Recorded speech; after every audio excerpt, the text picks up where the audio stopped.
জয় নিতাই, হরে কৃষ্ণ। আগামীকাল ভারতবর্ষ তথা গোটা বিশ্বে মা সরস্বতীর পুজো হইবে।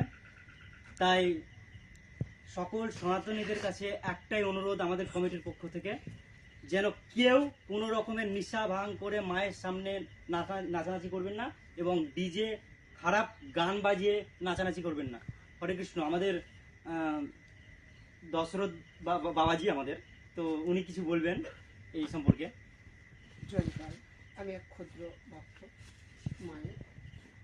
মায়ের পুজো যাতে নেশামুক্তভাবে হয় তার জন্য আমরা প্রচেষ্টা বিগত দিন থেকে চলছে।